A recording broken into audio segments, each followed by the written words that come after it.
Today we're making banana pudding Carlota, a no-bake dessert. Now, if you've never heard of a Carlota, it's a typical Mexican dessert, a no-bake dessert that you can refrigerate or you freeze. It's typically made with limes. So this time I incorporated my banana pudding recipe with a Carlota recipe or a Carlota technique. So this is all the ingredients you're going to need, but first let me have a little snack. Maria cookies are the traditional cookie for a Carlota. It's kind of like a Nilla wafer, but very, very thin and less sweet. So those are the ones we're going to use. But you're going to take your bananas. You are going to mash it up. This is a banana and a half, and I added a capful of vanilla, and I added some lemon or lime because you don't want it to get black and dark. Once you mash it up really good, you're going to pour it into your box of vanilla pudding. Now, if you want it to be less sweet, which I recommend, just do half a box of the vanilla pudding and that should work okay.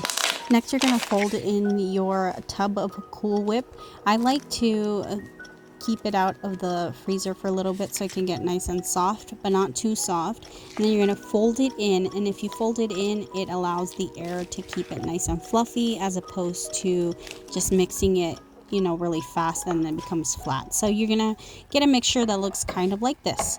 Now you're gonna set that aside, and in your blender you're going to put your condensed milk and half a can of evaporated milk. Add the other half of the lime or the lemon that you have, and a capful of vanilla, as well as half of a banana. In a traditional Carlota, you do limes in all the milks, and that's actually your batter. But in this case, I wanted to add banana since we're doing banana pudding with it. Now here's a quick tip: whenever you don't have any piping bags, just take a Ziploc bag. I put it in one of my biggest and heaviest glasses, and then I fill it up with my Cool Whip mixture, and this is basically your banana pudding. You're going to snip the tip, and now you have a piping bag. So to assemble this cake, you dip a Maria cookie into the milk mixture and you put it down on your pan. I just use a typical Pyrex pan. You're going to put it in the fridge or freezer, so it doesn't need to be oven safe or anything like that. But yeah, you dip each cookie, and you don't want to leave any holes because in a sense the cookie is going to act as the bread or the crust of the banana pudding Carlota.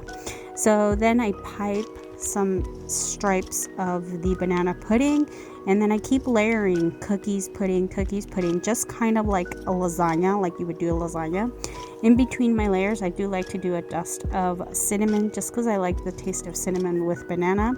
But once you finish on the very, very top of your Carlota dessert, you're going to finish off with one coat of the banana pudding, and you're going to kind of just spread it all around, kind of like frosting pretty much.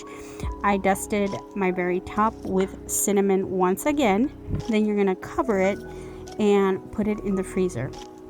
Now, I put mine in the freezer, but I only put it for like 30 minutes to an hour because I don't like it to be super, super frozen. But it could live in the freezer. But it's just so delicious. You should definitely try the traditional Carlota with limes and the evaporated milk and the condensed milk. It's super good too.